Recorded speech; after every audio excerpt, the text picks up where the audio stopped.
it good? Is it good? All right. All right. We're good.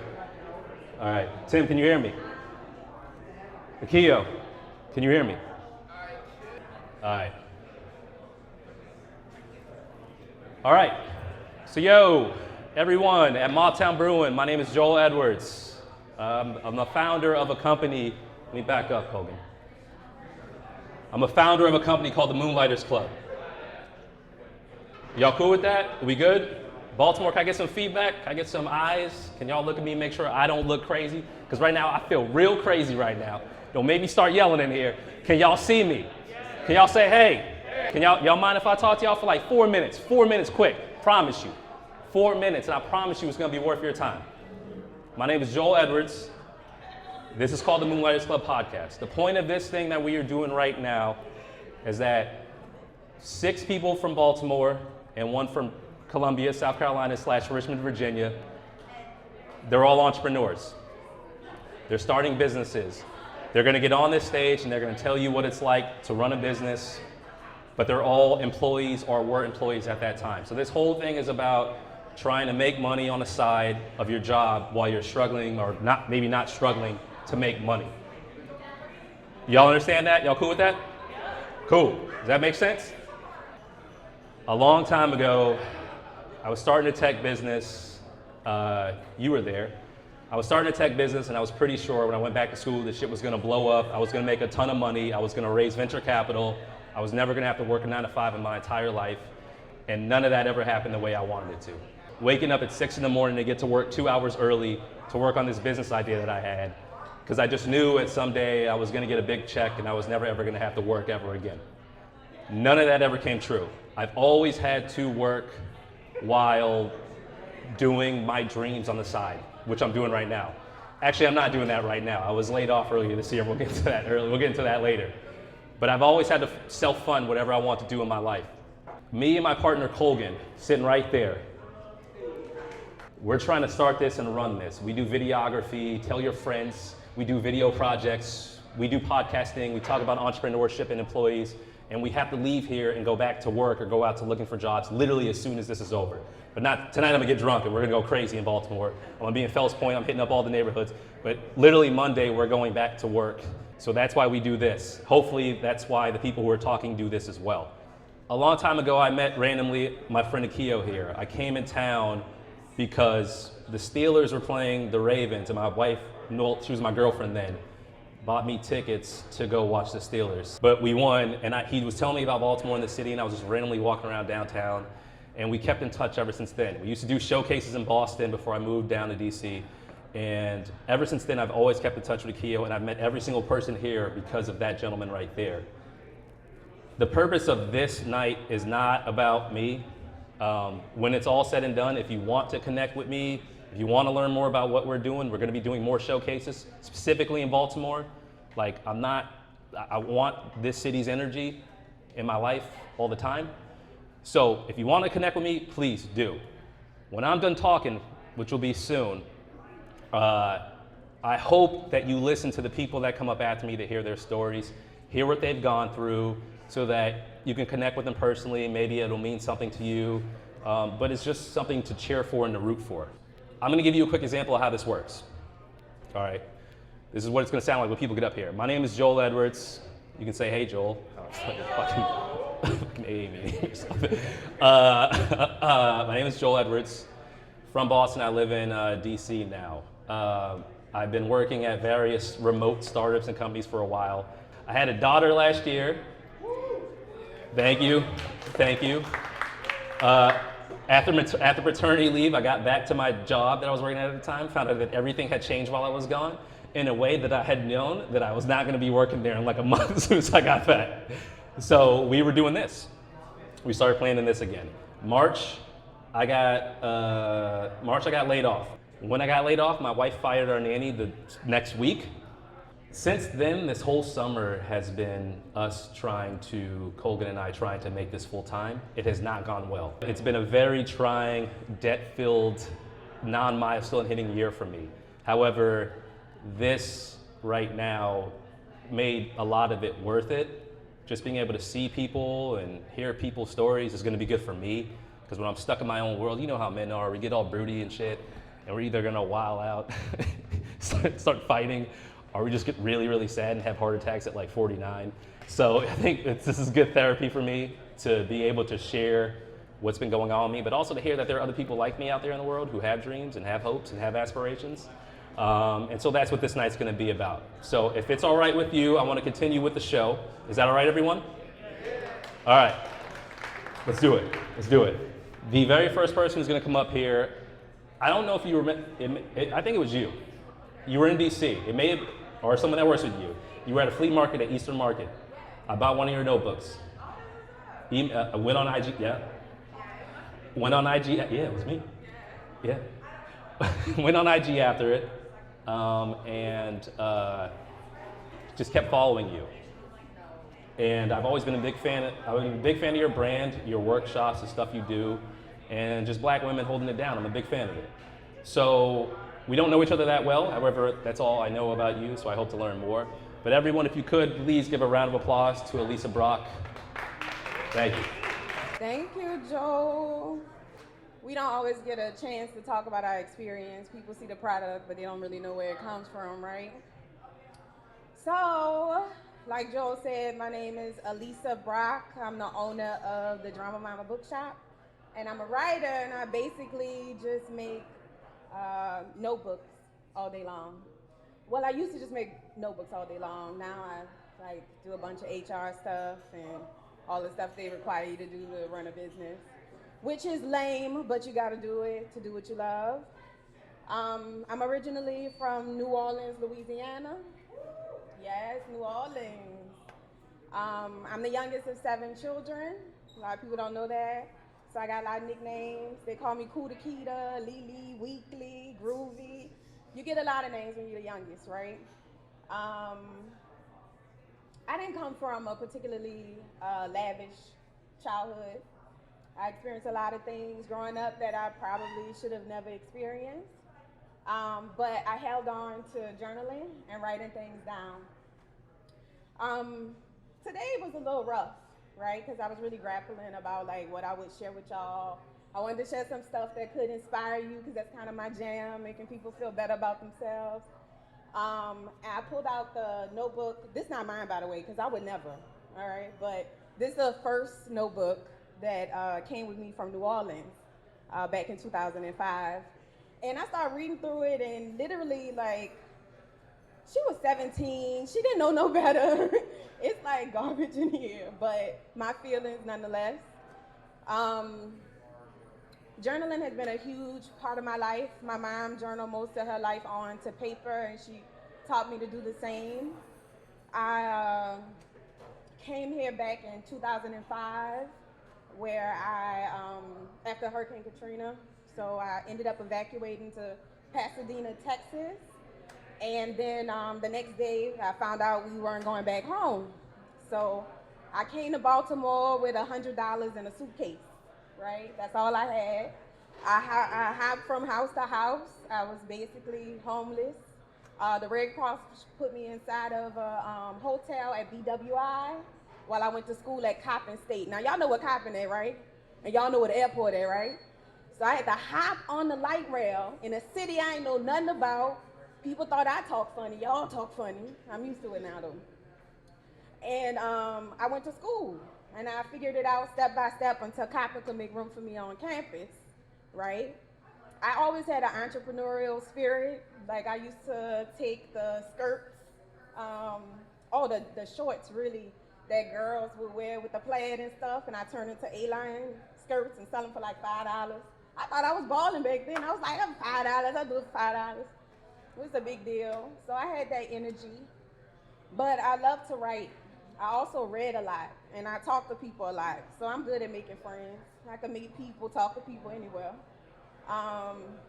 Back then, I would, at lunchtime, I would go to like every clique in the little, on the playground, and I laugh and crack jokes with everybody. And then when I was done, I would go to the stairwell and read. Like, I loved literature. I love romance novels in particular. Terry McMillan, Eric Jerome Dickey, all the stuff you shouldn't be reading at 15, I was reading it. I wanted to be like the women they wrote about. They were strong. They had autonomy over their own bodies. And I really wanted to be like the writers because they were so good at telling stories and talking about people who looked like me. I had a teacher who saw me reading. I went to Walter L. Cohn. Look it up. You find out what it's like in, the early 2000s. He took me to the side because he saw me reading in a school where people weren't typically reading. And he got me into dramatic interpretations. I did speech and debate. And we would go off to these really lavish high schools. And I had never knew kids could live so lavish my whole life. These kids had Hummers, they had all kinds of stuff I never even saw in person before. And I would go there and I would tear them up, okay, in speech. They had access to books I ain't never heard of, and I would tear them up. That put confidence in me. It made me feel like I could go anywhere and do anything with myself. So I have a real strong regard for educators. The reason I make journals mostly is because I need them to process my thoughts and my feelings. I used to just pour out everything that went wrong in life on the paper. I just jot it all down. I didn't have much of a voice growing up that I could use. I had one, they just ain't like it. But I would write it down. Back in 2012, I know the year because a lot of wild stuff was happening back then. So in 2012, I decided to read all my journals, and you would have thought I never smiled, never cracked a joke, never played around, never fell in love. And so I made a point to myself to not just write the bad, but to write the good, and that I needed balance in what I jotted down. Because if I was gone today or tomorrow, y'all wouldn't know. So I wrote down what I wanted life to look like, and I started manifesting wild shit for myself. I started manifesting good, because I won't say a lot, okay? So I started manifesting a lot of dope stuff for myself. I started affirming myself differently. I started binding books, which is also a little bit of a long story, but I ended up losing a friend. The Tiny Tailor Shop. I don't know if y'all ever heard of it, how long y'all been in Baltimore, but it was ran by this real big woman that wasn't tiny at all. She was tall and wide and mean, but her heart was sweet as gold, like she was a sweet, sweet woman. Anywho, after I used to sit on her sofa and listen to her talk to me, she had a big, big, big, big opinion, and I felt real strong next to her. I felt strong next to her because if you could stand next to somebody whose opinion was that big and hold your own, you the shit. And I felt like the shit.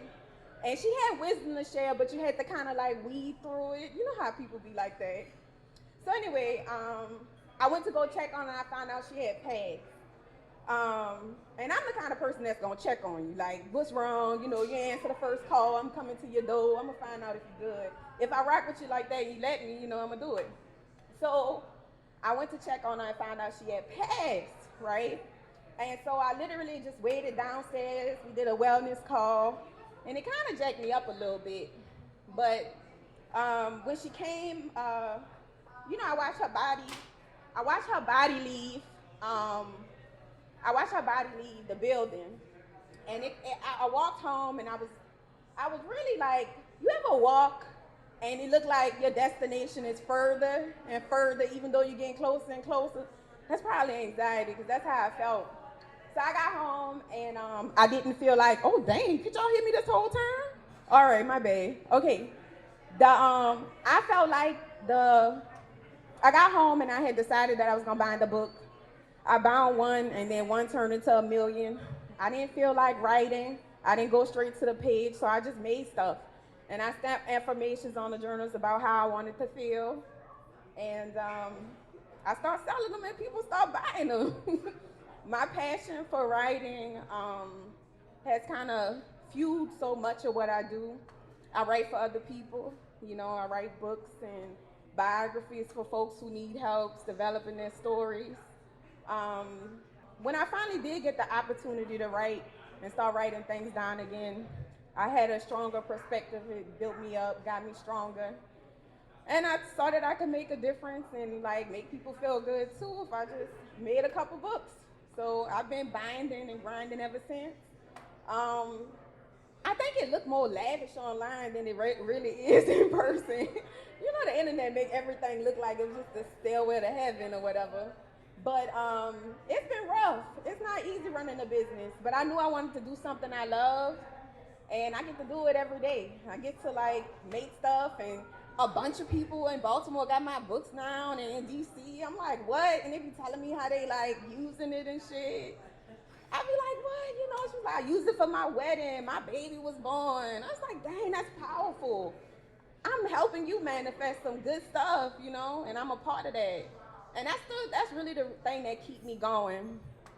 I'm not that good at celebrating small moments. I'm a mama gun. I'm not that really good at celebrating, not small moments, but celebrating myself as much as I should. But we about to open up a kiosk in the airport, y'all. That's a big deal. Look at little old me, $100 in a suitcase. That girl bad. Like, I really did that. You know, I did that by myself, hard and all. I did that. So I've been working on celebrating myself, you know, so I know how far I come. And it feel good. It feel uncomfortable, but I'm getting there. Well, if you fly, you know, you going somewhere, we gonna be in Concourse A. You can see all the light I got in that airport. Got some real shit up there. Yeah, some shit y'all can feel. Tell people about that shit, write shit down. All right, that's it, y'all. Thank y'all. All right, next person, we're gonna keep it rolling along. When I was networking for this event, as you know, I don't live in Baltimore, I live in DC. So I'd either drive up right after work got out or catch the MARC, go to networking events. And I was actually supposed to meet this individual at a networking event that was canceled while I was on the way up here on the MARC. Didn't know till I got to the networking event. And I was calling people, I think I was calling the Keo, like, they'll make this a waste of time, bro. Someone hang out with me. No one was answering their phones. And this gentleman was the only other person that showed up for the networking event, and we connected, had a really good conversation. He's got real big things coming up. So everyone, please give a round of applause for a good dude, just met, great guy. Joshua Askew, get on up here, bro.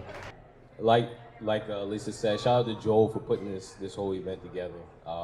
And shout out to Mobtown Brewery too for having us. My name is Josh Askew, like Joel just said, born and raised in Baltimore. I went to a small private school in the city called Gilman for all 13 years of school.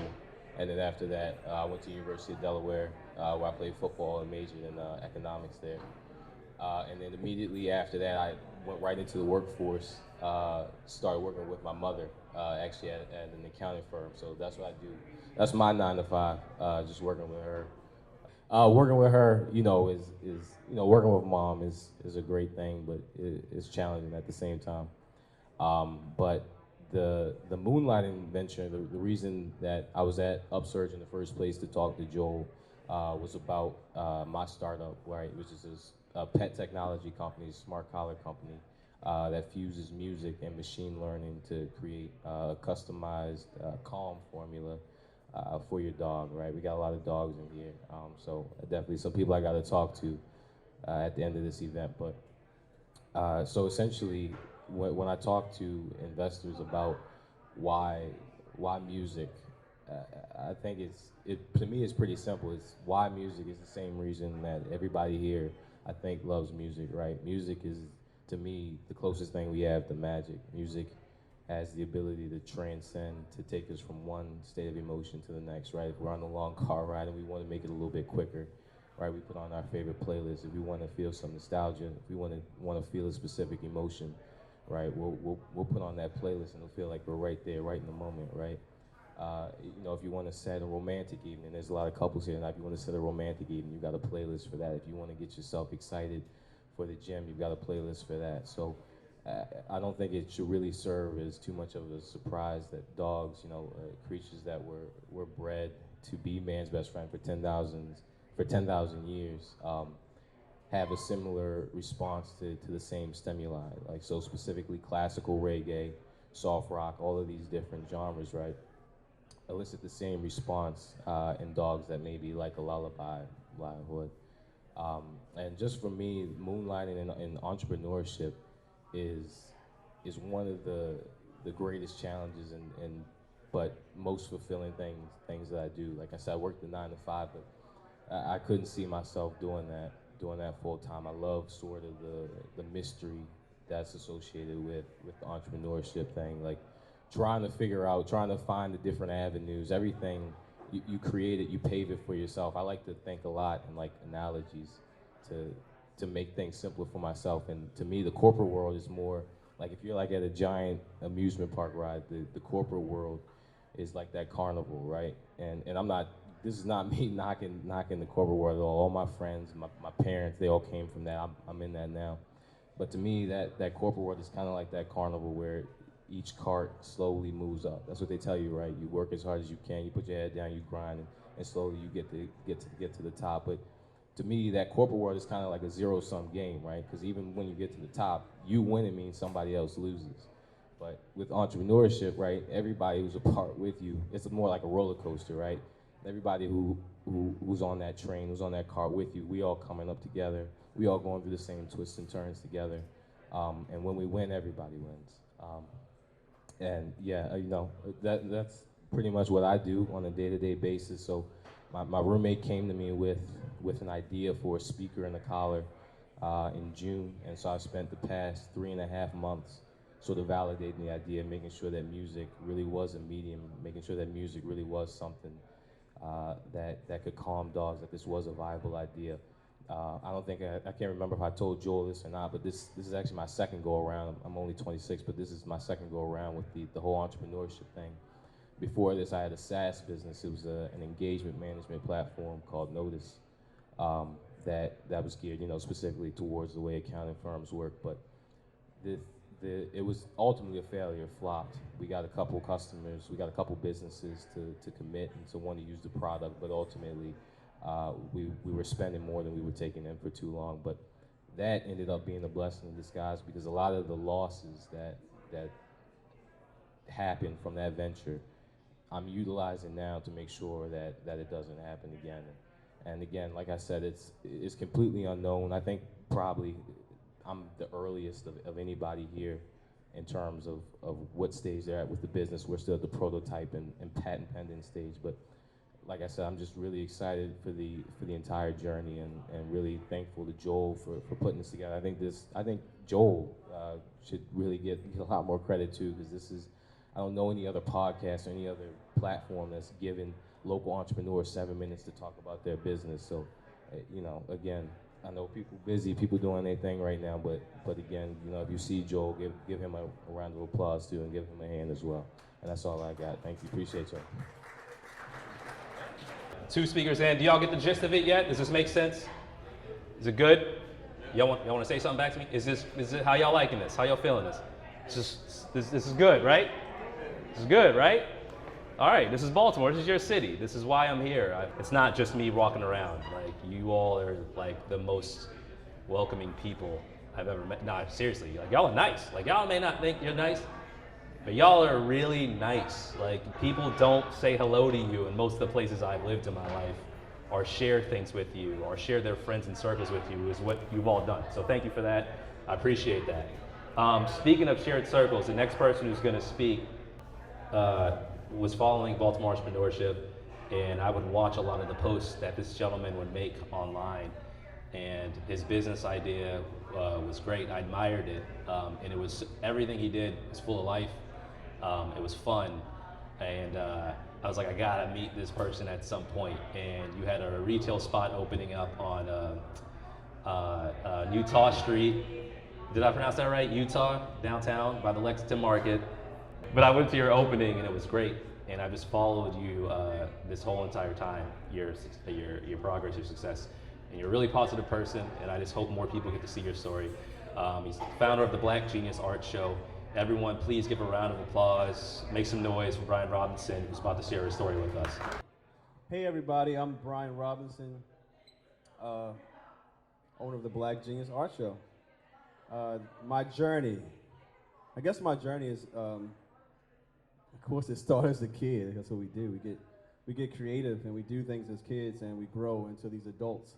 You either kept doing it or you didn't. But Brian Robinson, born in East Baltimore, the real East Baltimore, 1600 block of Whip Street, Landbound Federal. That's where I'm from. As a kid, the youngest of four, my parents had me really late. So I was always being creative because I had to.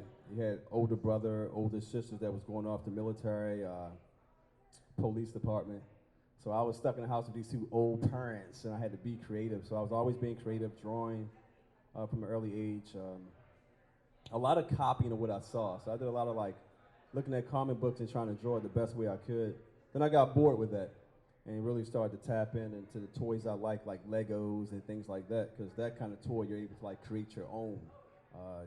I got directions to build stuff, but I never liked to go by the direction. I like to keep on doing what I was, what I wanted to do, and build my own narratives. And it's funny that something like that would stick and stay with me as an adult as I got older. So that was me, East Baltimore kid growing up, educated in Baltimore, still in Baltimore. And that's where I found my voice as an artist as well. As I got older, graduated from City High School, City Forever, did that thing, went to community college. And also while I was in community college, I was balancing, what I wanted to do. I always knew I wanted to be an artist. I always knew I wanted to create something where other people can come into an establishment and create and feel comfortable creating. And that's what I did. After high school, I was in the streets, not selling drugs and shit like that, but I like to play basketball.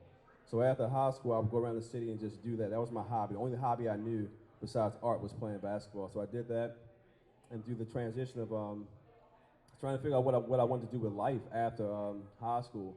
I went to community college and studied business marketing. And it was there where I learned, like, you know what?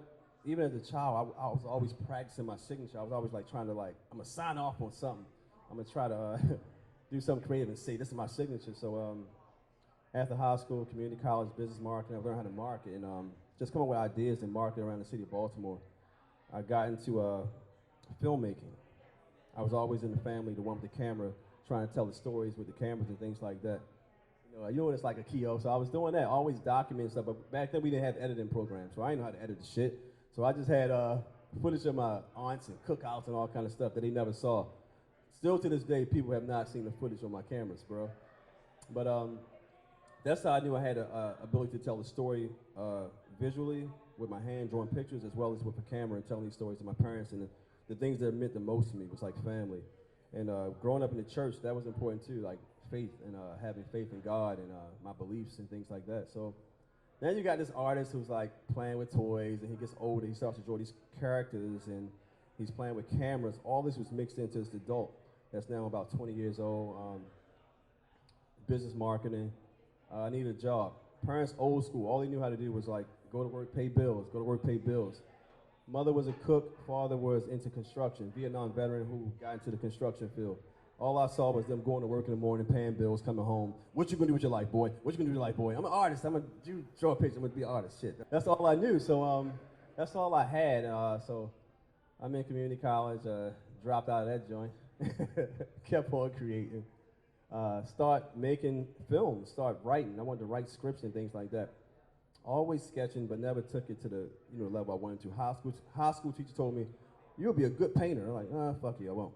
So the camera is where I found myself starting to become more comfortable as telling these stories. So I went to an animation school. I was going to community college, got into an animation school where I was learning how to take those characters I started doing as a kid. When I stopped drawing the comic books, I wanted to make my own characters. So I was in an animation school, and there I was taking these characters I did in middle and high school that I called boneheads. And I started to really see how I can give these a different perspective, make them move, make them talk. This is crazy, this is dope.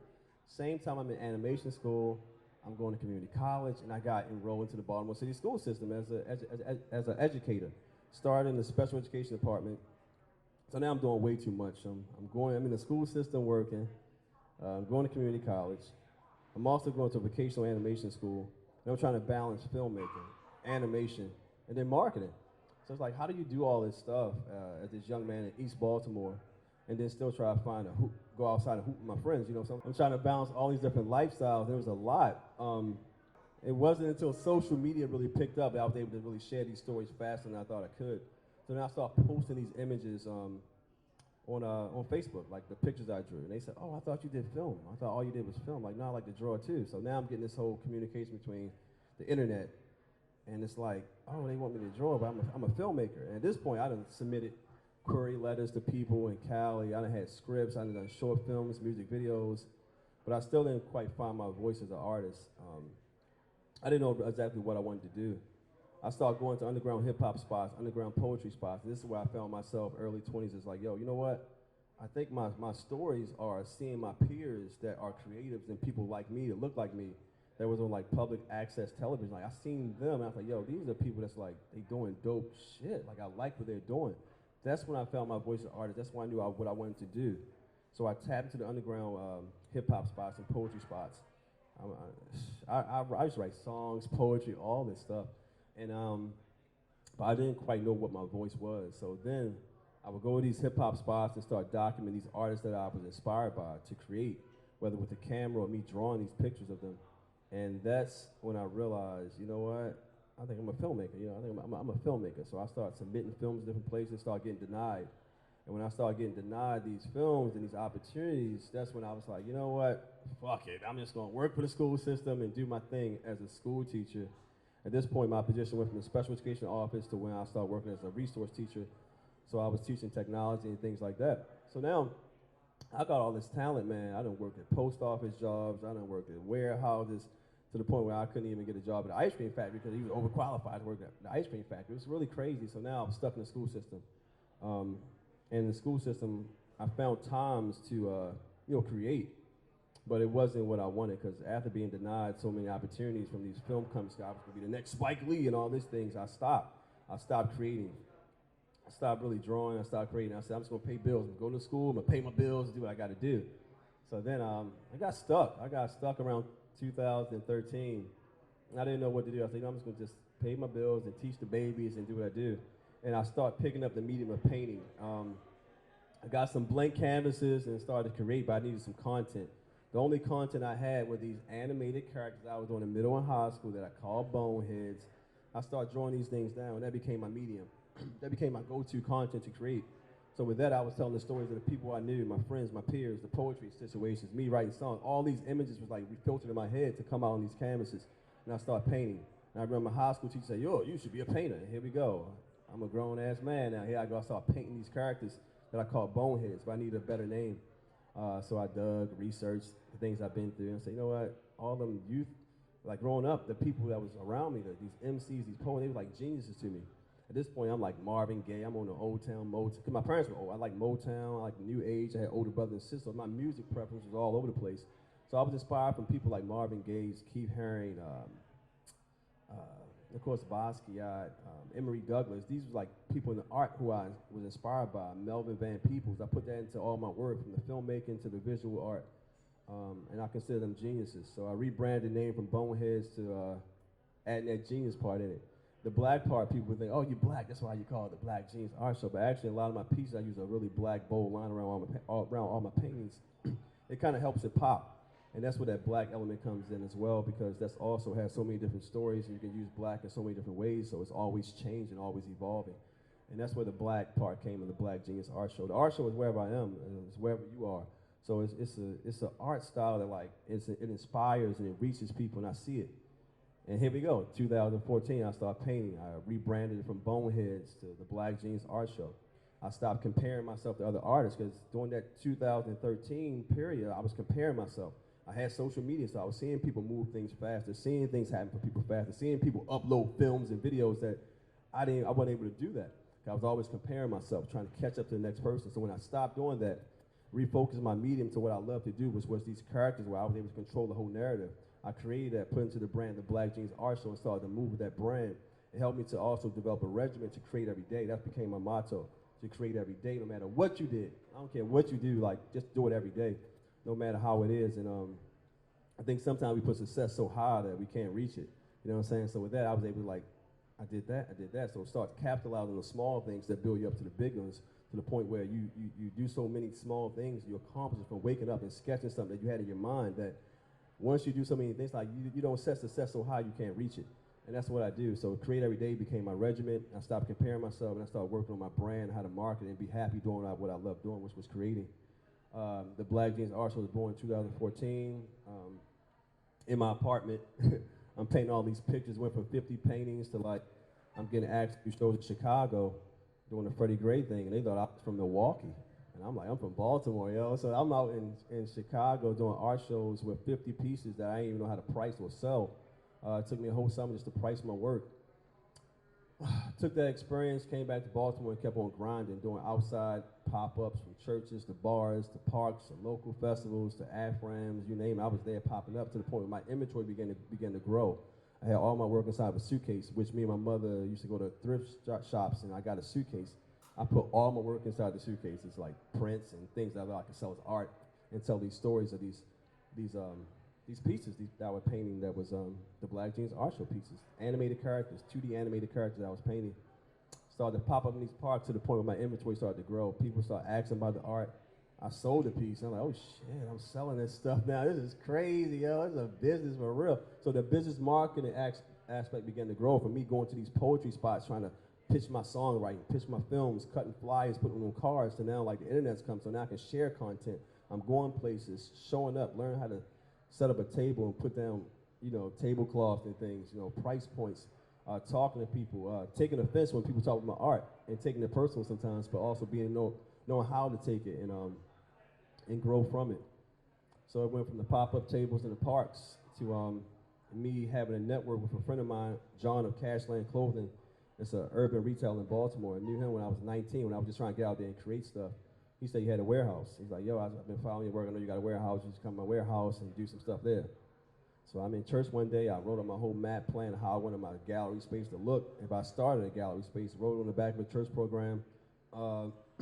February 2020, right when COVID was all happening, I moved into the spot thinking, oh, I'm going to kill it now. I'm inside this warehouse. I got a brick and mortar. I'm in here with my homie.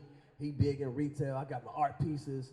I done sold some stuff around the city. I went to this shared space on Bayard Street, South Baltimore. Went there, and that same map I wrote out and made it plain, put on a church program.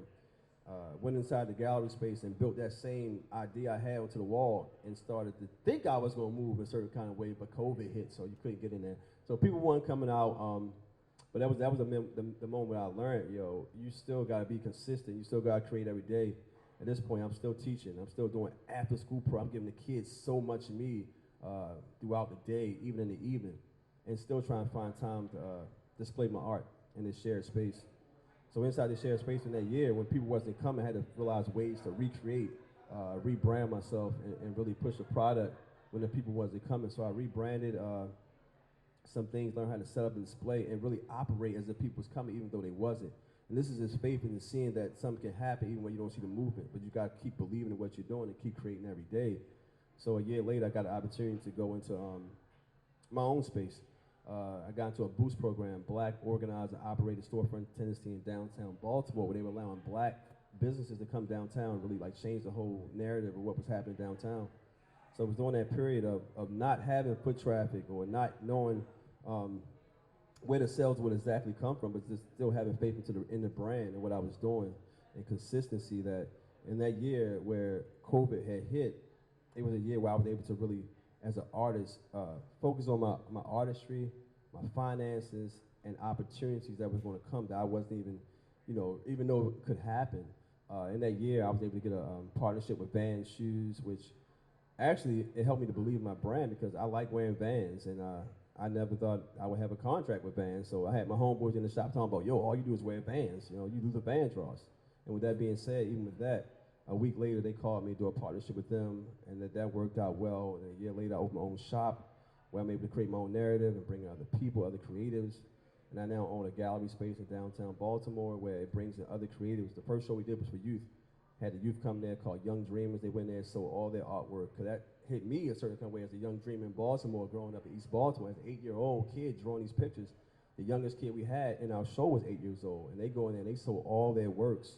And that was the first show I did in my gallery space. Then I brought my homies in, they sold work, and we're continuing to do that right now. So right now, that's where I'm at.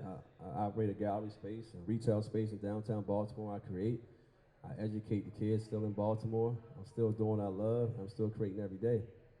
And that's the journey of me, I guess. Yeah. Everyone, round of applause for everyone who's already come up here, please. All right, Black Genius Arts Show. I've been there. It's a great time. It's really nice. 106 North Utah Street. 106 North Utah. If you just came in a little prior, my boy Josh spoke a little bit earlier. If you want to connect with him after, we also had Elisa Brock from Drama Mama Bookshop. Remember that, Drama Mama. Everything that you see people talk about here, we're recording. Well, Colgan's recording. I'm just here. But we're going to make sure this goes up online. Everyone here will have a copy just so you can watch this, share with your friends, and enjoy it. So cool. Everyone feeling good? A few more left, halfway through. Thank you all again. Thank you all for coming. Seriously, like you didn't have to be here. Again, like the purpose of this is I want folks who are doing what I'm doing. Not even if you're not a moonlighter, even if you just want someone to talk to, you know what I mean? That's not about work or business. You're trying to connect with folks. We're trying to build a community where you can do that. So no matter who you are, where you come from, what you do, how much money you make, we just hope this is a space where you can learn something and just kick it. So does it seem like that so far? All right, work. The next person who's going to talk is a sponsor of the show. He's one of my closest friends, a good friend of mine. He is a very driven dude, a very positive dude. Came up from Richmond, Virginia. He's a smart brother you should connect with. Knows his stuff, knows his tech, knows football, knows food very well. Everyone give it up, my boy Rashad Sanders from Drip Fix. Thank you. So, I did drive up here from Richmond, Virginia, but I'm originally from Columbia, South Carolina, born and raised. And for me, much similar to y'all, I don't got old parents. My parents are actually younger when they had me, but I got parents with an old soul. So that meant I got 4 brothers, and my mom wasn't spending a lot of money on shoes, clothes, none of that. With the church, you took care of what you had, and if you didn't, my pops would take care of you. So, but that wasn't. That's how I grew up. But with that, I learned the value of really taking care of the things that I had. Really very meticulous about making sure that my house won't be clean, but my sneakers and my shoes, they're gonna be clean. They're gonna look good. They're gonna be sharp. You know, ain't gonna be many creases in them. And then also with my dress shoes, I had a pops that will wake up every Sunday morning, and if your shoes wasn't at the foot of that table when it was time to get them polished, he gonna handle you. Sadly, took that into the pandemic when I couldn't really get to buy sneakers, couldn't really buy much, and I ended up just really like diving deep into like just the videos of people refurbishing, cleaning, doing this, doing that. So I kind of took that love for cleaning and seeing things go from used and old to new to creating a company called Drip Fix. And what we do at Drip Fix is we were reimagining the cobble experience for the current age.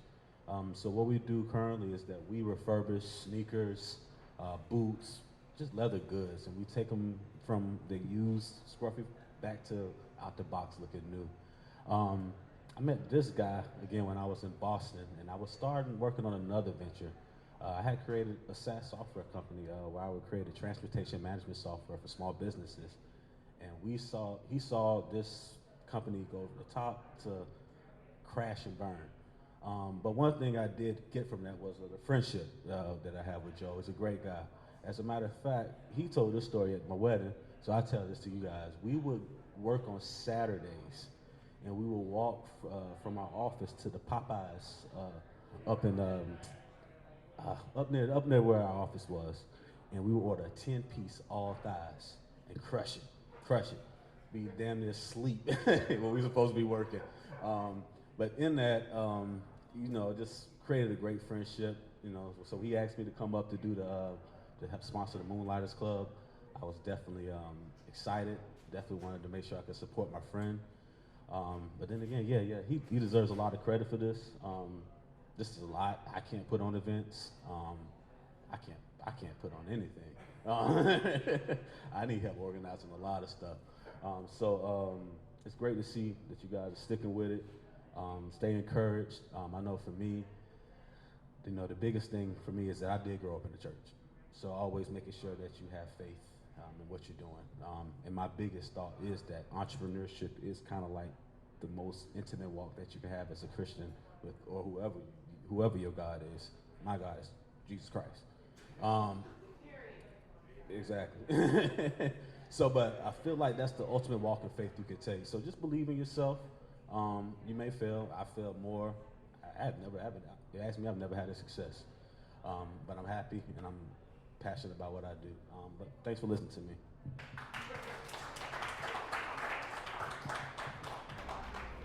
Thank you, Rashad. Drip Fix, everyone, jot that down. Rashad is based in Richmond, Virginia, starting the business all by himself. So literally doing all the operations, branding. He's made his own commercials, videos, monitors the cleanings, the fixings of the sneakers, all of that. I know he's also making content related to that too. So for those folks looking to connect with someone in another area for content purposes, for sneaker purposes, you need shoes, any of that, Drip Fix, Rashad Sanders, please make sure you reach out to him before the show.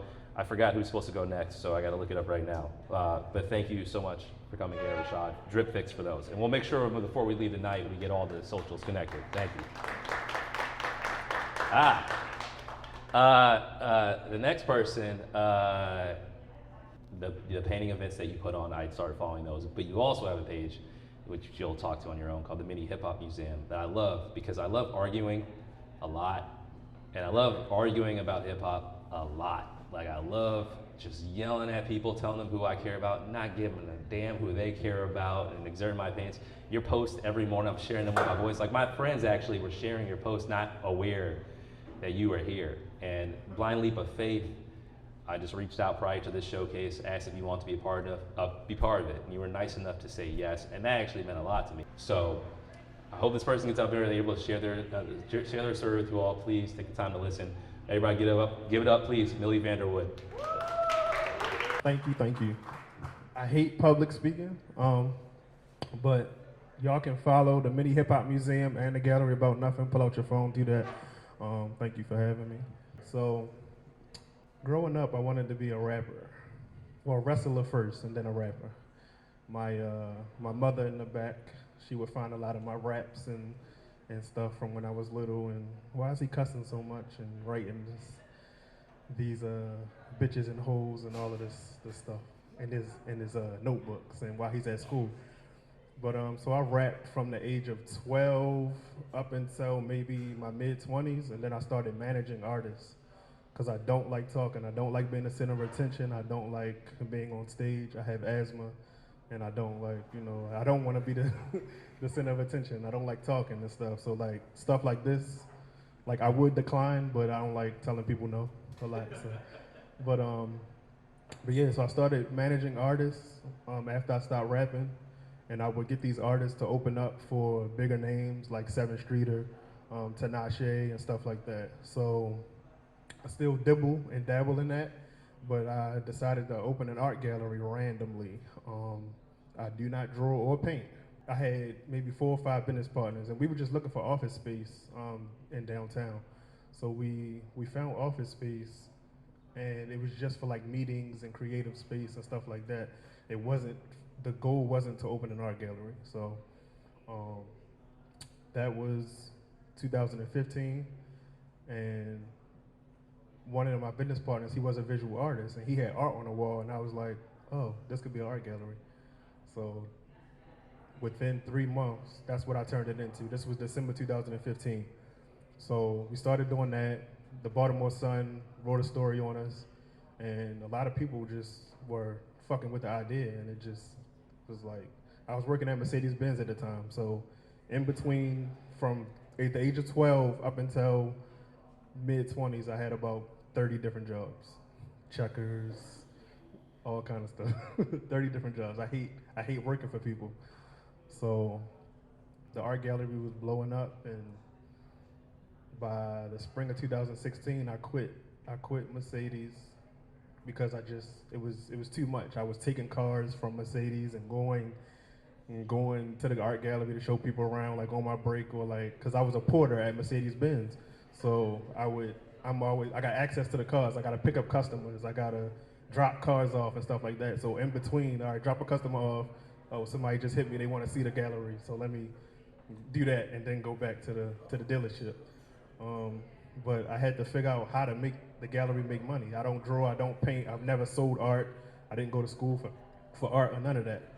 But also, rewind.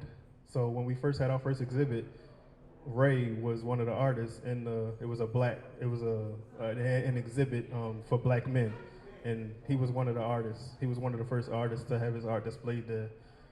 Jasmine also has had art in the. She's coming up after me, but Jasmine has also had artwork in the gallery as well.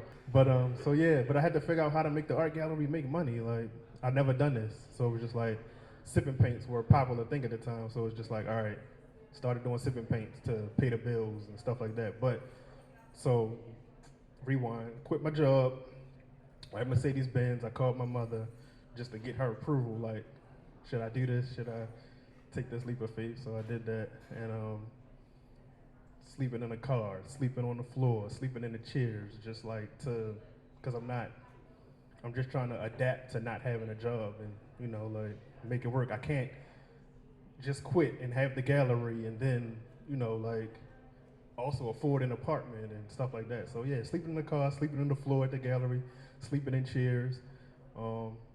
And yeah, so we started on the sipping paints, and they were like picking up, people fucking with that because we added a twist to it, like come sipping paint cartoons, mommy and me paint class, just different themes to go with the sipping paints. Then we started doing stripping paints. That was 2016. I've been full-time since then, just maintaining like off of art, and I do not draw or paint, so like it's just just helping artists. Like, thank you. So 2017, so the first building we were in was like a 3-story building, and I'm barely paying the rent. So I had somebody on the first floor, but they got evicted. So I'm trying to figure out the art gallery is upstairs. It's on the second and third floor. So on the first floor it's empty, but instead of me wanting to just do the art gallery thing, more art gallery stuff, is just like, what new thing can I do down here? So that's when I had the mini hip hop museum idea, because at this time there wasn't no hip hop museum that existed to my knowledge, no physical space. So I'm standing outside of a J. Cole concert and trying to come up with ideas, and I'm just like, hip hop museum, but it can't be like no big grand museum because I'm just like in a townhouse pretty much where my gallery is. So did that, mini hip hop museum, blowing up. Like if you look at the followers now on IG, it's like damn near 50K. But in addition to having a gallery, we travel, we do sipping paints out of town. I've done stuff in Atlanta, Houston, North Carolina, all of that. But yeah, the mini hip hop museum was probably like the best idea that I've had to date, and I don't know what else to say, but I just don't ever want to go back to working a job again in my life. So that's the plan. Brianna here, she sells bracelets at the gallery. So you might have seen her like on social media. She's like the face of the gallery.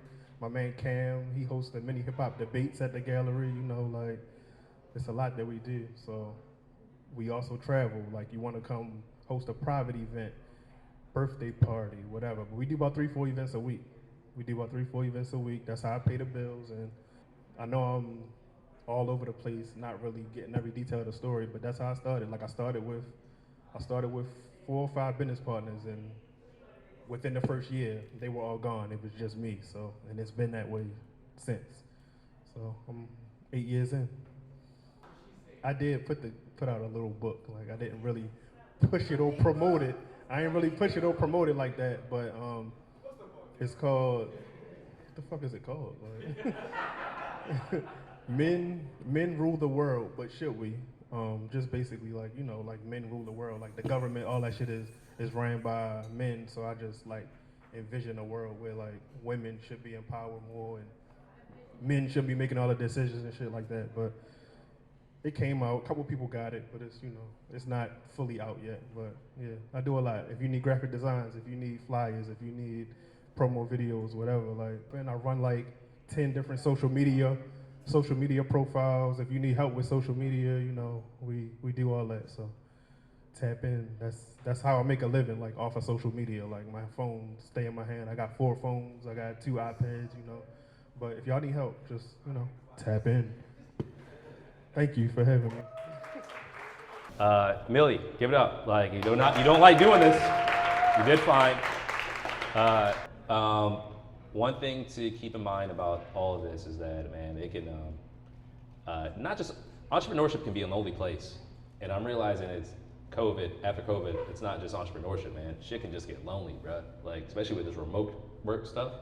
Like there's a point in time where it's just like me in a basement at a laptop. And it's like my wife is the only person I connected with for like a year and a half. I'm saying this because I'm trying to be as real as possible. I want this to be a community for that. So if you are trying to build something or you're just trying to talk, there are others like you trying to just find their way out here. So please reach out to whoever. Like I hope there is already a strong community here. But no, you don't have to go through the stuff you have to go through alone because you're not the only person going through it. We're all going through those motions trying to find our way. And there's a strong group of y'all in Baltimore trying to do it. We have 2 more speakers left. I'm pleased with everyone who has showed up here. I'm pleased with everyone at this venue, the venue itself. Thank you all so much for letting us do this. We're gonna close this out with a bang. The next individual, again, which is a full testament to this network of people that I met through your networks. We met at the retail opening for Black Genius Art Show a couple years back. And we had a bunch of great conversations. And I just kept following the stuff that you were doing. And I reached out to you. I do like to see more women entrepreneurs of all types and kinds. So if you know any, or if you are one, and you do want to tell your story or talk, please let me know. I'm more than happy to sit my ass down and let you tell your story and do whatever I can to support you. So this individual, I hope I'm doing that for you. I will continue to try to do that for you. Everyone give it up, Jasmine Manning. Hey y'all. First, like Millie said, I don't like public speaking, but we're here, so we're gonna do this. Okay, like he said, my name is Jasmine Manning. I am an artist, portrait artist, graphic designer, muralist, art educator, and now I'm a program manager of a program for a nonprofit, which is a lot. I basically started art when I was 13 years old, probably younger than that. I remember my art teacher, well, we had to, I'm gonna tell my age, of course, but I mean, we're all in our 30s, right? So, in middle school, I had to choose a prime, that's what they called it, a major, and I was like, I'm not acting, because I don't like being in front of people. I like being behind the scenes. I said, I'm not singing. So I decided to just do art. I ended up realizing I was really good at it. And my teacher, she was like, you should send your art portfolio to the school Carver in Towson. I only knew the Carver from the city. So when she said Towson, I looked at her like she was crazy. And I was like, a black girl submitting an art portfolio to this school? Like, are you crazy? Like, it's weird. But me and my best friend Kiva ended up submitting our portfolios and we got in. So it was like a culture shock though. Thank you. It was a culture shock because when you walk into the school, so first of all, the first time I walk in, you go into like an audition. Like you walk in, you gotta go in there, you gotta do like a drawing for like an hour and a half, and it's real weird. It's like I never experienced this. I grew up around my aunts and my uncles, and they were social workers, tech. They were in tech, or they were working for the government, not being creative like we were. So you walk into the building, and all you see is these paintings of like naked people. I'm not joking. So I'm walking in like, what the hell going on here? Like I'm not going to school here. Like this is weird. Eventually we ended up getting used to it, and we pretty much became those quirky, artsy, weird people too. Like it was weird. Now, on the other side of that, it was a little different for us because you had these, brown, black, young teenagers being taught by predominantly white teachers. So it was like I said, it was a culture shock. It was weird. We were in there learning about European art, and we couldn't fully connect to what they were teaching us. So when we got out of school and we were trying to transition into careers and adulthood, we were still like trying to figure out our way out, you know what I mean?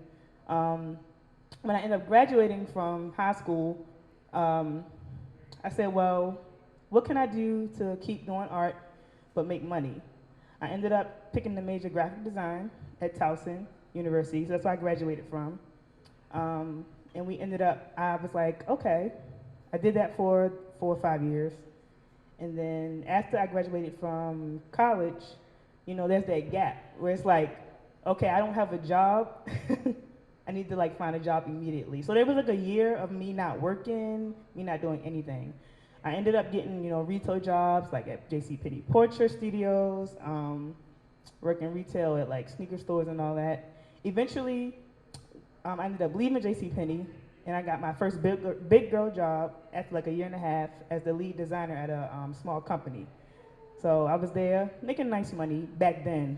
Now there's nothing, but I was excited back then. I was like, okay.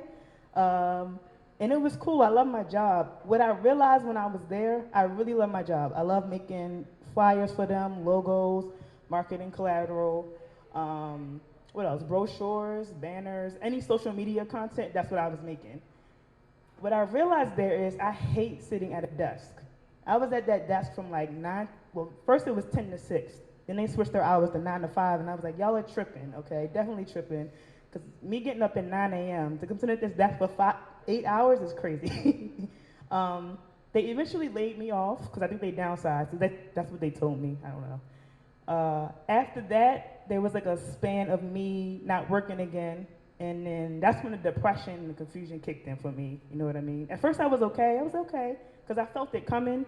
I felt like something was about to happen.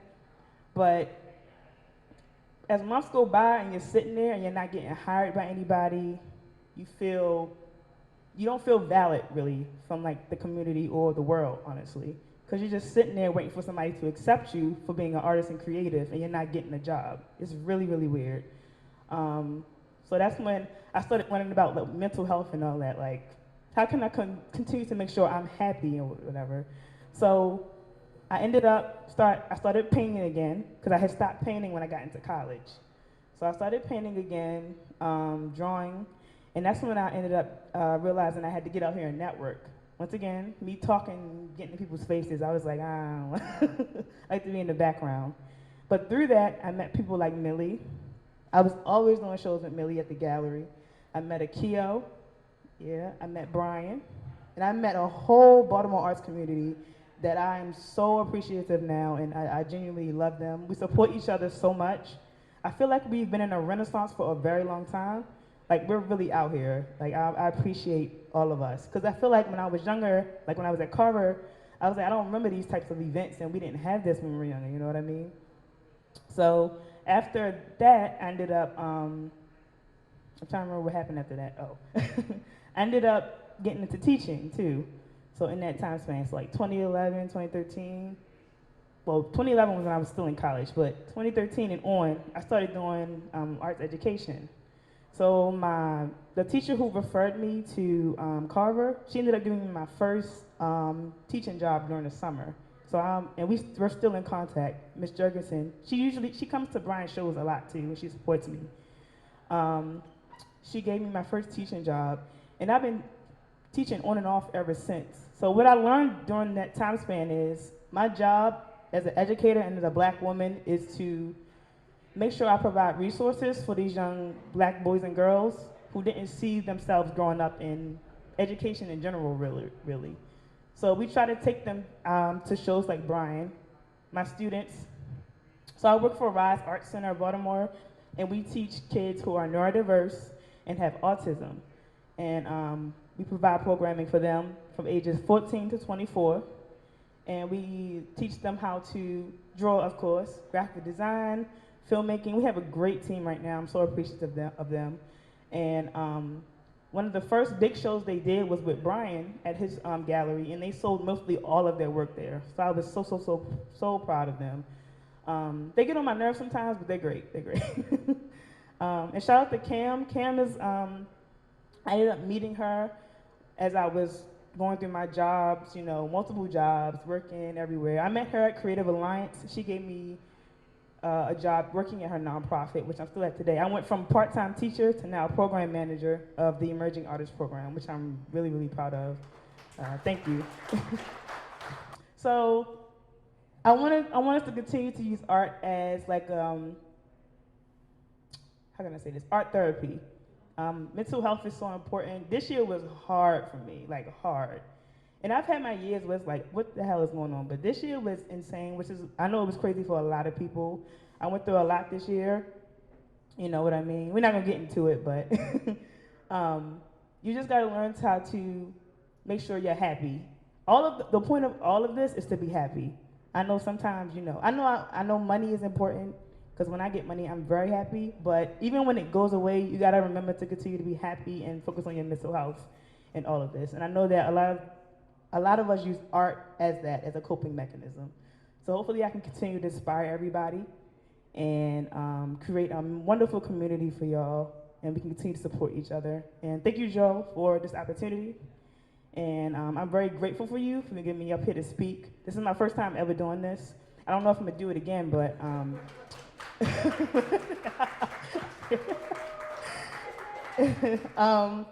I appreciate all y'all. I want to say thank you to all my friends and family who always come out and support. Y'all, I love y'all dearly. I really, really do.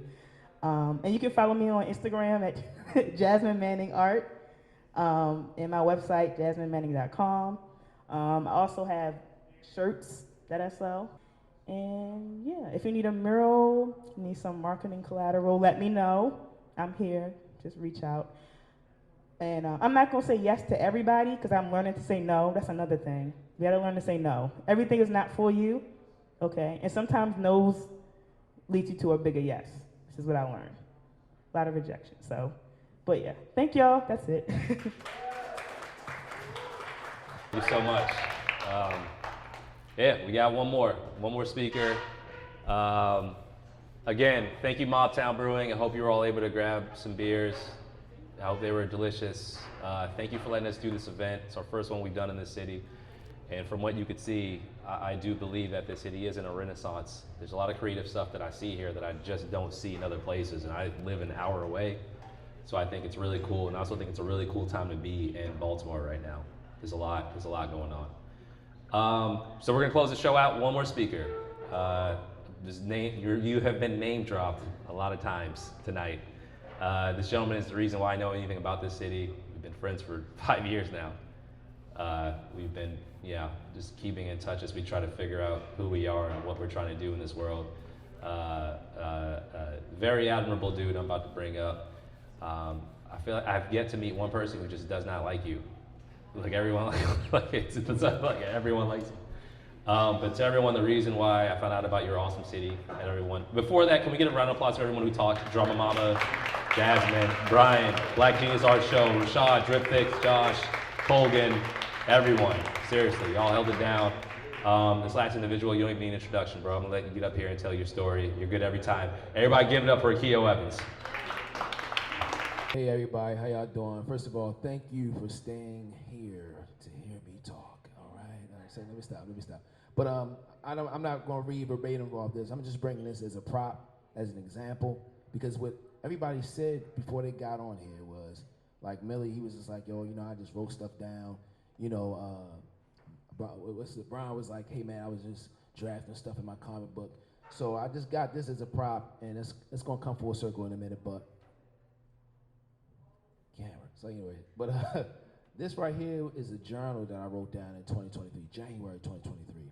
And it's what everybody said, that this year was a tough year. Now, I'm just in my first season of becoming a full-time artist about a year ago, right? When I was at the opening at Millie's art exhibition. And even then, when I was so close to it, seeing all these artists that I was knowing, I didn't know what I was doing as an artist. I didn't even think of it as a thing, right?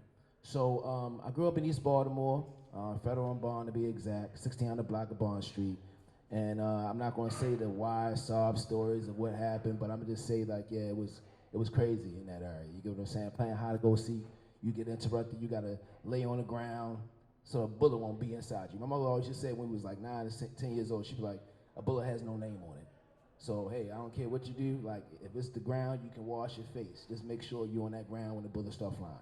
You get what I'm saying? So Timberland. right? I just recently did a workshop with Timberland.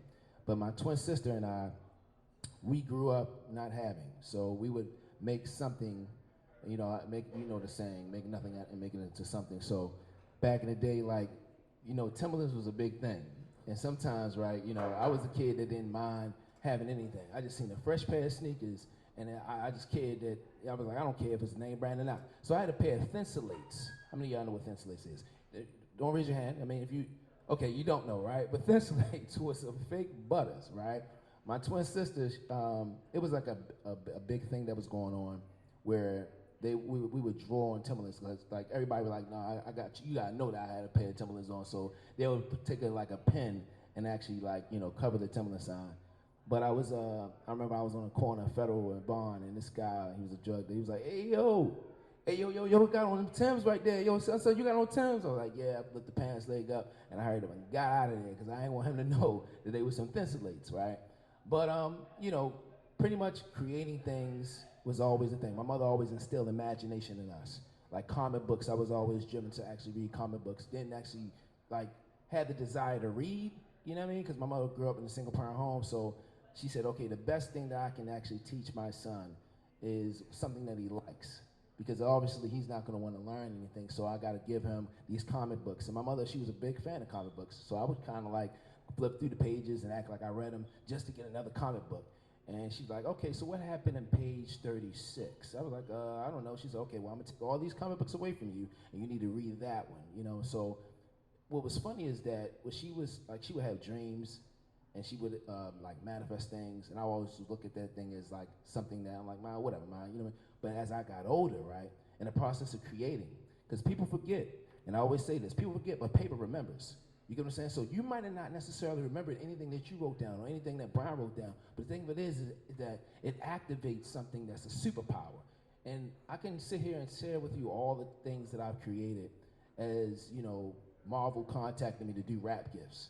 You get what I'm saying? I didn't wear any of my shoes today because I wanted you to see me. And Joe was the very first one who flew me out. Now, not to flow you out that you know about, but he flew me out to come to Boston to speak. And just like you, Jasmine, it was like, yo, my first time, like, yo, got me coming out here to Boston. Okay, I'm gonna just come out here for the trip, just to see Boston, just to see what it is. But I was like, wow, you know what I mean? Just like the exposure. Sometimes we need the exposure in order to feel comfortable. I'm gonna tell you something, man. When I was up there speaking, I was scared as I don't know what. I was just rambling, doing X, Y, and Z. And as I continue to get through it, right? Now, within a week from now, Comcast, they contact me to speak. They paying me, I'm not gonna tell you what they're paying me, but they're basically paying me to speak.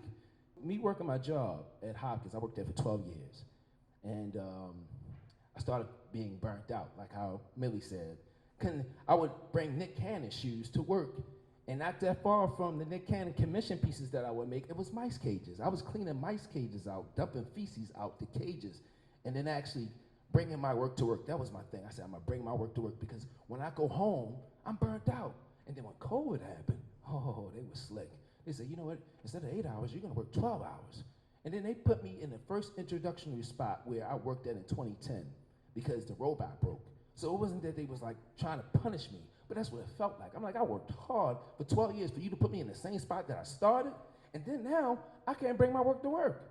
So you mean to tell me when I got all these commission pieces, then I gotta struggle to go on the outside my corner because I favored actually working harder. Whereas though if it's a conveyor, I'm like, look, dog, we're gonna run it. And as a matter of fact, if you try to hold me up, you know what I do, dog. You know what I do. Why you trying to hold me up, dog? All right, check this out. You take your lunch break. I ain't gonna take my lunch break to 2 o'clock because I gotta get what I gotta do what I gotta do. That burnt me out. So I'm gonna say April 15th of 2022, I decided to walk away. I left before the job fired me. And I'm so glad I did. But guess what? It wasn't all bubble gum. It wasn't all bubblicious. Speaking of my age here, right? You know what I mean? How many of y'all know what bubblicious is? Huh? All right. You know what I mean? I'm talking about, yeah, anyway. So I was there, I was in my apartment, and I was just like, yo, like, month, I was like, oh, I'm good. 2 months, I was good. When my account started drying up, and everything under the sun happened, whereas though my funds was depleted. I'm like, Dad, what am I gonna do now, man? So it was one point, and I'm gonna share this story because it was full circle. I decided to commemorate my uncle You know, he was a big fan of Richard Pryor. Not only a big fan, but he used to open up for Richard Pryor, right? He would open up for Red Fox. Everybody was like, yo, you sure, man? I'm like, nah, yo, the chitlin circuit. You see how we all walking in here? You see how Jasmine said this is like a renaissance? We are that renaissance. We are the Millies. We are the Jasmines. We are those people. We are Drip Fix. We are those people. We don't think nothing of it. But when we actually are gone, we're like, yo, you knew him? You get what I'm saying? So that's what Richard Pryor. Marvin Gaye was a drummer. Marvin Gaye was actually drumming at the 5th Regiment Armory. My uncle said that, Joe, in order for you to be a musician, you had to actually learn the instrument before you actually get on stage, right? My uncle had an interview at the Reginald F. Lewis Museum, and Alma, who was the director of Lady in the Lake, she basically seen my hashtag, my Uncle Tim, and was excited because she said, tell your uncle he's the one that was responsible of us creating the Lady in the Lake, because we seen his interview of how he was able to be friends with Richard Pryor, Dick Gregory. He passed away October 15th of 2022, and I remember going inside of his apartment, seeing fresh obituaries of Dick Gregory. So everything he said was true. But anyway, I'm gonna say this because when I created the drop, the Richard Pryor drop, everything I create, y'all, like I wish I had time to share with you, but it seemed like it'd be like manifestation things. Things like when I create images, and images and words are powerful, right? So when I'm creating things, I'm like, oh, my uncle like Uncle Tim, my mother used to like, I'm sorry, my Uncle Tim like Richard Pryor, my mother like Richard Pryor. All right, I'm gonna create a drop. I created the drop, and I decided to, it was one day I was burnt out, and this is like I said, a month after I was like deciding to leave my job. And I remember I was in my apartment. I mean, I was in tears, y'all. Because I was like, yo, why? Yo, I'm off of work, and I can't do my work. He was one of the ones that got my size art. I only do like 12 pieces, and then I cut them off. I couldn't even do 5, yo. I was just like, yo, it's my off day, and you mean to tell me I can't do my work? Like, what's going on? Spirit told me, yo, just step out the house. Spirit was like, yo, I guarantee if you step out the house, yo, it's going to be a blessing waiting for you. I don't know why I even heard that. But then I said, okay, I'm gonna step outside the house. Went outside the house, and I'm in my car. I said, okay, what now? I'm out the house now, what's up? And keep in mind, it was still pandemic, so I wore, how many of y'all, you know I'm real, right?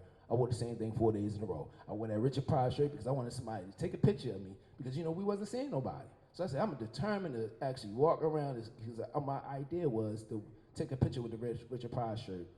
But then Spirit was like, yo, why don't you go to Soundgarden? If you go to Soundgarden, you can get a Richard Pryor vinyl record, and when you take that picture, when you put the camera up, you can take the picture like this, and the Richard Pryor record could be right there with your record player. I said, I bet, Soundgarden it is. So I go to Soundgarden, I'm going inside, I'm fumbling through all the vinyl records, and I didn't find a Richard Pryor record. Neither did I find a Red Fox record. Goes to the self-checkout, and I said, well, at least I got this other commission to do for these vans, right? I said, let me at least get this Old Bay bandana so I can wrap it up. And when the girl who had commissioned me to do the pair, she's in the service, and she said she couldn't come back home for 4th of July, but she would love to actually get a piece. So I said, I'm gonna get this as a wrap. So she's gonna love it because she misses back home. I'm walking out the exit, and I see this guy near the exit, but he's on a ladder. And I still have a mask on. He was like, oh, I know who you are, you're Brooks' cousin. I said, how you know who I am? I still got a mask on, man. He said, the clothes, that's your style, that's your aesthetic. I know it's you. He said, can we go outside and talk? I said, all right, bet. We decided to talk, and make a long story short, he said, hey, man, yeah, man, you do this full time? I said, no, I don't do this full time, dog. I work 12-hour shifts, and I come home. I said, but the reason why I'm here because I was burnt out. So Spirit told me to come in. I ain't tell him that. I was like, but something told me to come here, and he said, he was the owner. He was the owner of Soundgarden. I've been in Soundgarden. Soundgarden has been a landmark since 1993. And I've been to Soundgarden many a times, and I got so many magical stories around that as well, like the other incidences, but we're gonna keep it here. What if I didn't decide to go outside the house? I'm gonna just hold on to that for a minute. Because that conversation had led me to having 3 shirts at Soundgarden, right? In 2022, right, he was just like, yo, can we just 2021, he was like, can we create 3 shirts? One was a diamond shirt that HBO Max had contacted me to do rap gifts. The second one was a heart, Come Des Be More. Come Des Cassons is like the heart, right? I put like the Maryland flag in it, and the last but not least was a Charlie Baltimore one. The Charlie Baltimore one was close to my heart because Snoop Pearson, she was the one who told me to start making clothes again. We're there, and I'm talking about January. He was like, yo, we gotta go to LA, man. I said, man, I don't know, man, it's still a pandemic, I'm chilling. He said, nah, Doug, I know you got this commission to do for Flavor Flav. I think that you need to go out there and deliver to him yourself. I said, Doug, what you talking about, Doug? I ain't going on no plane. I'm being all scared. I'm glad I decided to go, right? So then we go out there. This is like a big meme, a big viral thing that was going on about ask a person from Baltimore how to say February 22, 2022. And I'm out there, right? We out there chilling, and I'm out there, and I'm like, all right, man, we here. And he said, we're gonna go to Comedy Store. We're gonna go to Comedy Store, Keo, because I want you to just really relax. This is your moment to relax. I said, all right, whatever, man. We go to the Comedy Store, and the guy, and keep in mind, this is the owner at Soundgarden. And if anybody can remember, why did I go to Soundgarden? Because I had a Richard Pryor shirt on, right? Go to the Comedy Store, and I'm up there filming all the legends on the wall. I send it to Donnell, and Donnell was like, no, man, get my picture, man. You up there filming Kevin Hart and all them other. He said, get my picture. Sits down there with Brian, and we're sitting there, and the guy says, hey, guys, before I bring the third act on, I got to let you guys know that Richard Pryor stood on this stage about 40 years ago on this date, and he said he had the whole roof on fire. Not to say that he got caught on fire, something like that he put in his act. But me and Brown looked at each other. He said, yo, wasn't it the Richard Pryor shirt? It's the reason why you even came inside the store? What are the odds that we came there at LA that day, and that was the same day that he had killed it? Then it was Thursday. I said, all right, bet. I said, yo, like, I was in my hotel. I kind of opened up the blinds, and I see this bus. It had Bel Air from Peacock, the reboot. And I remember the only reason why I downloaded the Peacock app because I did some pieces for the show, for the main character, Will. He had, his best friend had the jacket on that I made, and he also had the Philly Air Force Ones that I made. You know what I'm saying? Universal, they paid me $1,400 for these pairs of sneakers because they said, look, this is art. They're gonna wear them, and then when they wear them, we're gonna have them on display and auction them off. So anyway, I'm stalking the Peacock app so I can post it on my Instagram content, right? I said, let me just, you know what I mean, get this. And then I didn't have to go through the actual clip. All I had to do was actually scroll through the app, and the jacket, the P, was right there. I said, whoa, I said, yo, Brian, we gotta take a picture in front of the poster or something, dog, because my stuff is gonna be displayed on the show today. He was like, all right, but yo, you know we got a meeting in Bel Air today? I said, dog, what you talking about? He said, we got a meeting in Bel Air today. We're gonna meet John from The Doors. I want you to tell John one of your stories. So anyway, I meet John, and we talk, and I had to go to my third meeting, and it was with Renaldo Green. Renaldo Green, he's the guy who directed We Own the City. He also directed King Richard, who stars Will Smith. So I'm out there, and I said, all right, I gotta leave, guys. I'm trying to get an Uber out there, and the Ubers was actually passing by, and they kept on canceling. Like, why they keep canceling? They said, well, because when the Ubers go up the hill in Bel Air, if they turn around, they can fall off a cliff. I said, oh, dang. So then Ronaldo FaceTimes me. He's like, look, Doug, man, yo, I'm in the hot seat, like how Joel said. He in the hot seat. He said, look, man, my wife's B-Day is tomorrow, Doug. I've been waiting for you for this coffee shop for about 2 hours. Let's just FaceTime, man. I gotta talk to you. I gotta let you know something. I said, all right, what's that? He said, hey, man, he said, Will Smith, I think he's gonna get an Oscar, right, next month. So I know you still work at Hopkins. I'm not saying you can come out here. I'm not saying if you want to, but I will come out here just to deliver the shoes to him. But if you want to, it's up to you. But, you know what I mean, I will come back out here. I said, no, dog, I'm coming back out here. I said, but you know what's crazy? I said, well, he said, what's crazy? I said, just today, I discovered that my pieces are actually being displayed on the Bel Air show. Just yesterday, I said I was there in the Richard Pryor synchronicities. I said, so you mean to tell me you're calling me back because when he paid me $2,000 for his pieces, because he didn't want to leave Baltimore without an art piece. And people kept on emphasizing that, Millie. It was like, yo, you're creating art. You're not making customs, you're making art. When people actually put your stuff up, I didn't know that in 2015, Doug. I was only doing that for about a year and just actually creating things. I didn't know that I was making art. But anyway, he was like, yeah, man, so I want you to come back out here. I'm gonna commission you to make a pair for Will, and let's get in there. I said, yo, the same day that my stuff is being displayed on Bel Air, you're telling me that I'm about to do something for Will, who also was, the reason was for Bel Air. So I'm like, yo, I said, what is this, man? He said, it's alignment. When I'm doing what I'm doing, I'm honoring my uncle. I'm honoring the stories. I don't just make stuff for clout. I don't just see something online and I just try to copy it. My uncle, my mother, they put these things in front of me, and all I did was just want to honor them because I don't want to forget. I don't want to forget. People forget, but paper remembers. But this paper that can be written on your heart, they're written on my heart. what I want to say is that, because now with the Timberland thing, and them actually giving me and my sister, we was able to collaborate to give kids 30 sneakers, right? 30 shoes. To not only just, hey, here's 30 shoes and here's this workshop, but then they get a chance to see at their age that it's possible. Like when the Jasmine said, like, we didn't see this when we was coming up. You know what I'm saying? We didn't see this. You know what I mean? What happened with me, this was rough year for everybody. What happened with me early in this year, I was in like I was like in a shed, y'all. I was in a shed, right? Shed, yo, like damn man, like a shed. Still trying to figure it out. Because you know why? I let go of my comfort zone. I'm so transparent, yo. I can go on and on about sharing with you. I don't mean to pick the phone. People saying all the big production companies I've been able to work with, but they don't know that that's the first. Who can I rub shoulders with? Who can I say, hey man, HBO Max or Showtime? These people will hit me up. How much do you think I should charge? Or when it dries, you can say when it's coming. So things are happening for me now. I'm excited for it. This is miracle territory. I always say that too, because I could not have been here. July, there's 5 people that had attacked me. You know what I'm saying? 2 guns aimed at me. That's why I got this right here. You get what I'm saying? But I said, hey, I can't get mad at those kids that did that. They were teenagers, 5 of them. 4 days later, I went to Morgan State University doing a workshop, doing tote bags. I had the bandages on, man. I'm like, I don't want to do this, man. I was like, come on, God, you got me out here looking bummy. Like, what's going on? He said, nah, son. Remember, you was that kid too. You was that kid that didn't know what you need to do, what could you do. But now I need you to be show come as you are. Come right as show them that, like, yo, I'm your brother. I could be your uncle. I could be your cousin. And I'm out here pouring into you. You know what I'm saying? And I keep seeing the kids. I keep seeing the kids. Baltimore small. You get what I'm saying? But I say all that to say art has saved my life. And artpreneurship. That's what this is. It's artpreneurship. You get what I'm saying? And it's full circle.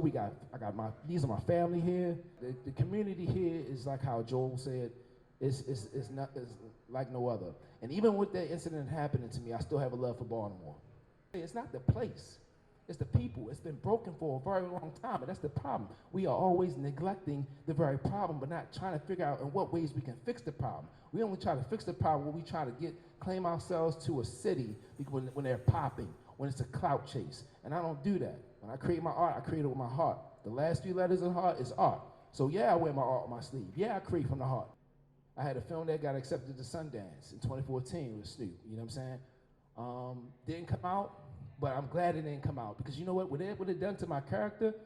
I wouldn't have been able to meet Brian. We work for the same company called Creative Development Studios. Those kids wouldn't have been able to touch or feel or see me. Jasmine just said, yo, we didn't see that when we was coming up. It's still, even though we're prominent, even though we are what we are, it's still a big mass of people that still don't know what's going on in Baltimore. But you got an individual like Joel coming here, he sees the value in the city, he sees the value in the gyms, and it's raw. What I want y'all to know, when y'all walk away from this, is that when you wake up, your mind is easily impressed.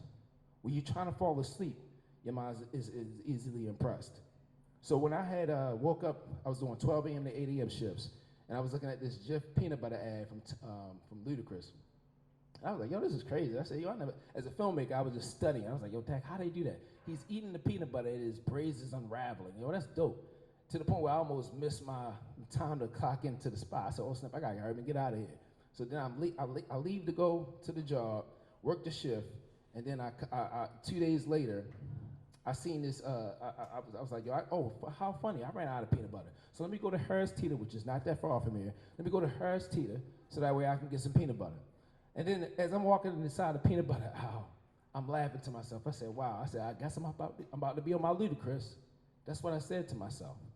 I guess I'm about to be on my Ludacris.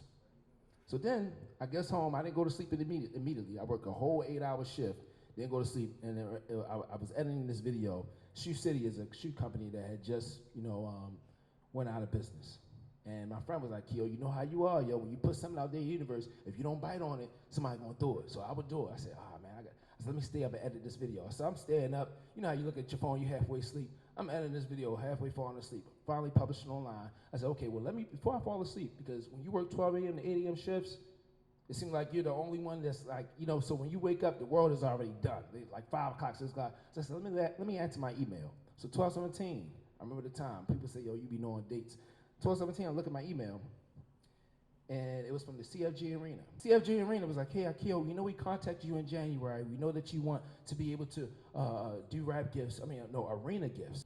They said, but we was wondering if you would be interested in doing a hoodie for Ludacris. That was manifestation. So we gotta be careful what we're putting in our minds, whether good or bad. But I wanted to show y'all the power of writing things down and also having people that, as a community, that pushing you. The girl said, yo, I don't see you meeting Spike Lee one day, I see you working with him. So when she said that, I didn't believe it, but guess what? The people around me believed it. You also have to get out your comfort zone. My comfort zone was being in my house, staring at the work that I needed to do. And sometimes I was like, yo, I'm tired, I'm exhausted. All right, let me step out the house. Stepped out the house, then walk straight to a blessing. Art brings people together. You get what I'm saying? So what we do that's inside of us brings people together. Like with us being on purpose. I didn't ever know that I would be charging $1,800 for a shoe, $2,000 for a shoe. You get what I'm saying? It's not a shoe though. You know what it is? It's art. And I didn't know that, Millie. Now I know it. You get what I'm saying? It's adding the value and actually teaching the kids that like, yo, you can do it too, right? But let me tell you how God worked. When I was the Joker on Saturday, I was already in conversation by Baltimore School of the Arts for me to teach there of what I've been doing, right, as far as art. But when I didn't want, if anybody seen the Joker stuff, I didn't want to be the Joker. I put the makeup on, stepped outside, I'm like, I don't want to do this right here. This is the first time I ever did anything on Halloween. But my uncle would tell you, like in my art exhibit that I had that you showed up in, he would tell you like, yo, Keo is an actor. So how I came full circle was, I stepped into I went to Brian's party first, won his contest. I was in character all night. Second party I went to, I won a contest there, but I didn't know who was going to be at the party. The person that was at the party was at the BSA, Baltimore School of the Arts. They said, hey, Keo, we were just talking about you on Friday. And we wanted you to actually do artwork for the seminar, but now we want you to do a master class in theater. A master class in theater. Because you know what? It's kids at Baltimore School of the Arts that are from East, West, whatever part of Baltimore, and they come to this environment all charged up and ready to go. But when they go back home, it's like the Men in Black button. Zip, no inspiration, no nothing. Everything is being wiped away. But Keo, we can use you because you got all these stories, and we can actually instill in them. In theater, y'all? So what I'm going to say is that in that, just follow your heart. You get what I'm saying? Because that can be something that's a talent that I slept on. By me chasing and following my heart, now I'm about to do a master class with Baltimore School of the Arts. Can I tell you that I went to the Baltimore School of the Arts in '97 and I got denied because I did the Raisin in the Sun and I auditioned for it and they declined me because the whole staff was white. And I knew I did my best, but they said, your monologue was short, buddy. I'm sorry, but you can shadow though. I shadowed, I was in the auditorium, I seen this guy looking straight at me doing the ballerina thing. The way he was doing it, he was like, you don't belong here. What are you doing here? And I was like, dang, Doug, like none of these people look like me. I said, none of these people look like me. And then the same thing I got denied for, they're about to do a master class. So it might not happen where you want it, but it would happen eventually. You get what I'm saying? So anyway, thank you for your time. I'll try to close with that, but I had to say that. You know what I'm saying? And another thing, man.